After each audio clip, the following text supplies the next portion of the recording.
সাংবাদিকদের পাশে ত্রিপুরা পুলিশ আছে এবং এই যে আক্রান্ত হচ্ছে স্যার, এই ব্যাপারে কি বলবেন স্যার? হ্যাঁ, যে ঘটনাটা আপনারা বলেছেন যে পরশুদিন যে মঠজঙ্গলি এলাকায় যেটা ঘটনা হয়েছে, এটা সত্যিই এটা উদ্বেগের।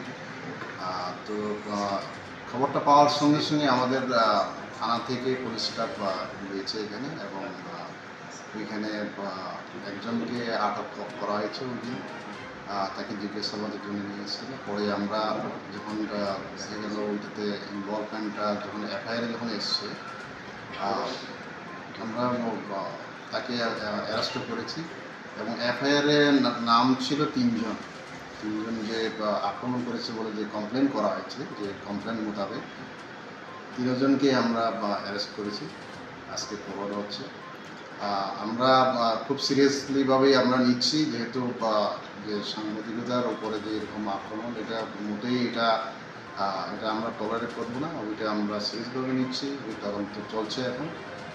আগেও যাতে এরকম যাতে না হয়, আমরা সচেষ্ট থাকবো যে আপনাদের নিরাপত্তার জন্য যেখানে যেখানে আপনারা যাচ্ছেন সেখানে আমরা চেষ্টা করবো আপনাদের সঙ্গে সবসময় আসি। আর যদি আপনাদের কোনো এরকম নিরাপত্তার কোনো কিছু বিষয় থাকে, ইমিডিয়েটলি আপনারা থানাতে বলতে পারেন, আমাকে বলতে পারেন, এসডিপিকে বলতে পারেন, অ্যাডিশনাল এসপি আছে, আমরা সবসময় আছি আপনাদের সঙ্গে। আপনার স্যার পরিচয়টা?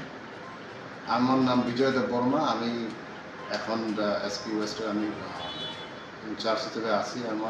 আমি এসপি প্রকিউরমেন্ট, এখন আমি ওয়েস্টে এখন আমি দায়িত্বে আছি।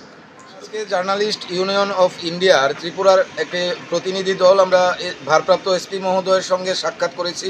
আপনারা জানেন যে গত পরশুদিন কয়েকজন সাংবাদিক আক্রমণের ঘটনায় রাজ্যে সংঘটিত হয়েছে।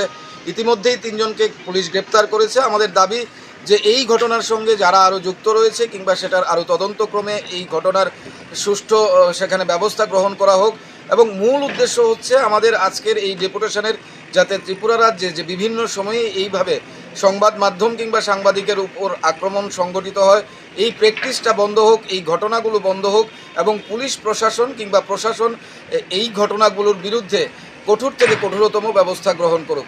ধন্যবাদ।